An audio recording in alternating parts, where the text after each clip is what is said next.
Hey, what's up, guys? Today I'm looking forward to talking about The Nightmare Before Christmas. But before I do, I wanted to talk about the venue in which I recently saw it. And that was at the Colonial Theater in Phoenixville, Pennsylvania. Now, if you're not familiar with the Colonial Theater, you might recognize it as the same theater that appeared in the 1958 version of The Blob. That's right, this is the theater where the Blob attacked all the people that were watching a movie, and then a whole bunch of them come running out screaming. That is a real theater, and they filmed it there, and it's always been kind of a bucket list thing for me to go there, simply because I'm a big fan of The Blob. I've covered it on my channel, and I've always wanted to see that site. So we had the opportunity here in October. We were in the area, and we swung by, and it was a lot of fun. So I'd like to talk about a little bit about that theater, just because it was a fun experience. And then we'll get into The Nightmare Before Christmas because I really enjoy that movie, especially this time of year. So, okay, the Colonial Theater had a really interesting history, so I brought out the clipboard of creeps so we can look at a couple of things. It was opened in 1903 as a vaudeville house. So it was a live theater showing vaudeville acts at the time. And that's very interesting to me, the history of that. When you go into it, you can kind of see it just had that old, ornate, just old school look to it, and I just enjoyed that a lot. In 1915, it showed Birth of a Nation, which was D.W. Griffith's controversial Civil War epic. And if you don't know anything about that film, look it up. It has a very rich, interesting history, and they showed that there. In 1917, Houdini did an act there. So Houdini was actually on that stage. Then in 1928, the Jazz Singer played there. So it saw a lot of history. Vaudeville, Houdini, Birth of a Nation, the Jazz Singer. And then, of course, it became a place where they filmed a very iconic scene for the Blob. Now, when I was there, did I by chance maybe reenact a little portion of that scene? Yeah, I did.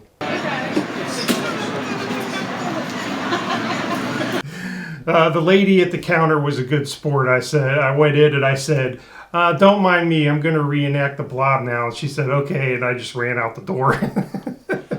But, it was one of the once-in-a-lifetime bucket list things. I had to do it. The theater itself has expanded, so if you go there, they actually have new wings where they show other films like recent releases. But the old historic theater is still up and running, and that's where we saw Nightmare Before Christmas. So, of course, The Nightmare Before Christmas came out in 1993. It was directed by Henry Selick with an idea by Tim Burton. I believe Burton also produced the film. So this is very Burton heavy, even though Selick directed it. And I've always been a big fan of Tim Burton, especially his late 80s and 90s work. I think that was his best era where he did some of my favorite things: Beetlejuice, Batman, Nightmare Before Christmas.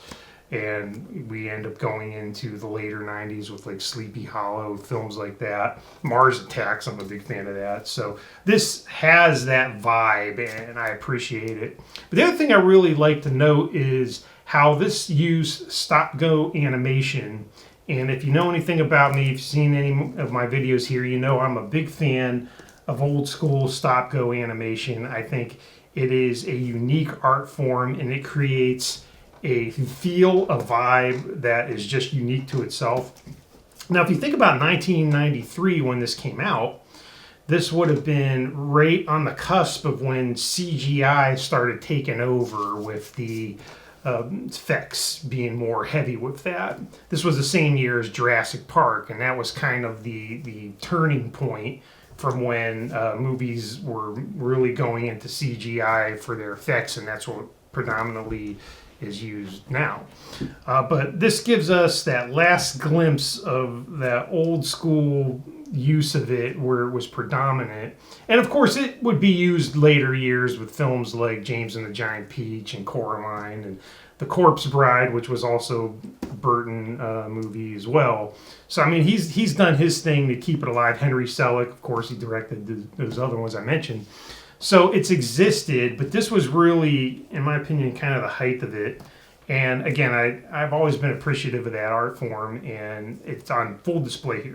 But the film itself is just a lot of fun. Of course, we know the plot. It's about Jack Skellington, who is the king of Halloween, and he gets bored with Halloween and decides that he wants to try his hand at Christmas. Of course, Halloween and Christmas don't necessarily mesh, and a lot of craziness ensues.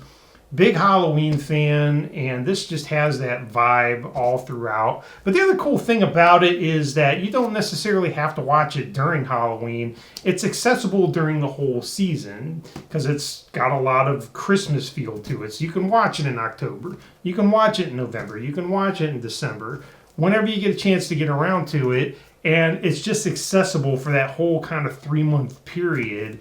And I appreciate it for that because there's not a lot of like holiday movies that have that going for it, right? If we want to watch a Christmas movie, it's pretty much going to be after Thanksgiving or around Thanksgiving or into December. But if you're going to watch a Halloween movie, pretty much after October, you're not watching Halloween unless you're, a big horror fan like I am, and sometimes I do that, but that's a different discussion. But this movie, it's one you can kind of just enjoy through that whole 3-month period, and I appreciate it for that. Catchy songs by Danny Elfman. He's at top of his game here. His music is great. The lyrics are fun. And it's just fun. It's just a great feel-good movie. And to think about, the thing is 30 years old now, and that's wild to me because I remember watching this when it first came out in 93. And here I am 30 years later, and I'm watching it at the Colonial Theater, the same theater where they filmed a very iconic scene from The Blob.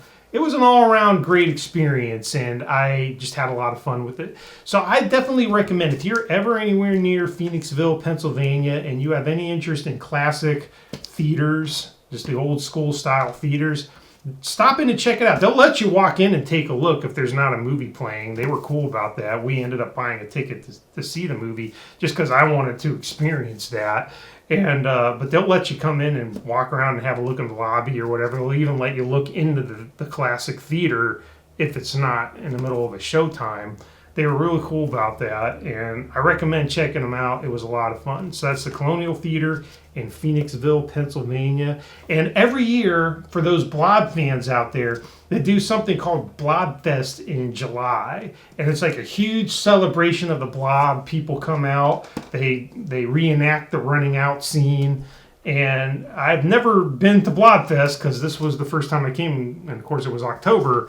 But I think that's just cool that they celebrate that camp, the fun of the Blob. That's just neat to me that they're keeping these cool things alive. So check out the Colonial Theater. It's a good place. All right, thanks for checking out my video about The Nightmare Before Christmas. How do you feel about that movie? Is it one of your favorites? Do you have fond memories of it? Have you never seen it before? Let me know. I'd like to hear your thoughts. All right, thanks again for taking the time to watch. I really appreciate it. And until next time, have a good one.